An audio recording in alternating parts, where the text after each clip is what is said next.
bonsoir à tous, on commence par le dossier Marco Verratti qui est de plus en plus chaud. En effet, le FC Barcelone serait passé à l'action pour recruter le Parisien, car les dirigeants Blaugrana auraient dîné hier soir avec le magicien italien pour passer à la vitesse supérieure. Nice de son côté voudrait garder Mario Balotelli. Arrivé à Nice l'été dernier, le buteur a retrouvé des couleurs et le sens du but chez les Aiglons.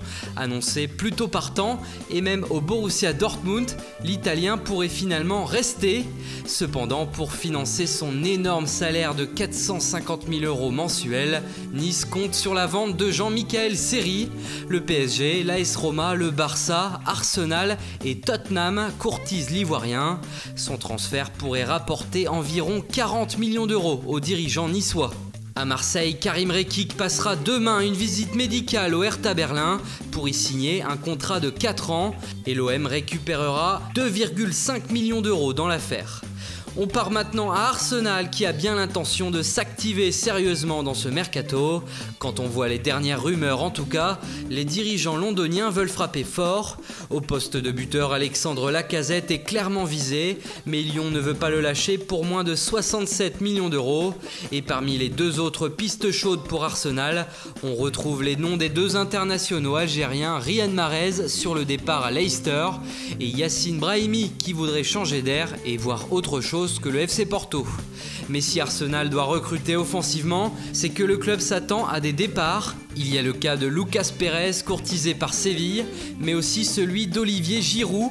Et alors que West Ham reste à l'affût sur ce dossier, le Français serait tenté par un retour en France. Une rumeur l'envoie même à Marseille. Enfin, dernier cas sensible à Arsenal, celui d'Alexis Sanchez. D'abord courtisé par le PSG, le Chilien se rapprochait chaudement du Bayern Munich. Oui mais voilà, son gros salaire aurait quelque peu stoppé les négociations. Alors Sanchez a également pensé à partir à Manchester City, mais les Gunners ont décidé de bloquer toute transaction avec ses concurrents en Première Ligue. On passe au FC Porto maintenant qui a la chance d'avoir un nouveau coach, Sergio Conceição, qui est prêt à agir rapidement pour recruter. Il aurait un œil sur le Brésilien des Girondins de Bordeaux, Malcolm. Il apprécie aussi fortement le défenseur central de Toulouse, Issa Diop. En bref, l'ex-coach nantais souhaite faire son marché en Ligue 1. Et l'info du jour nous vient du Borussia Dortmund et ça concerne Pierre-Emerick Aubameyang. Alors que son transfert au Paris Saint-Germain semblait quasiment bouclé, l'attaquant gabonais ne devrait finalement pas rejoindre la capitale française.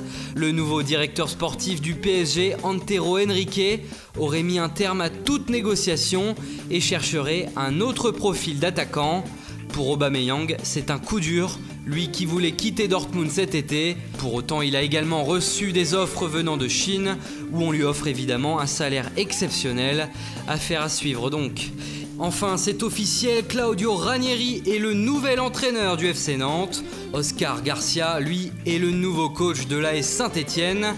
Everton, de son côté, a signé Jordan Pickford, le gardien de Sunderland, pour une somme record, 34,3 millions d'euros en comptant les bonus. C'est tout simplement le troisième gardien le plus cher de l'histoire, après Buffon, 53 millions, et Ederson, 42 millions. Officiel également, Donnarumma ne prolongera pas son contrat à l'AC Milan. Pour rappel, le PSG était sur les rangs, mais d'après les médias italiens, son agent Mino Raiola disposerait d'une offre du Real Madrid. Voilà, c'est tout pour aujourd'hui. Merci de continuer à vous abonner à notre chaîne YouTube. Bonne soirée à tous et rendez-vous demain pour de nouvelles informations sur le Mercato.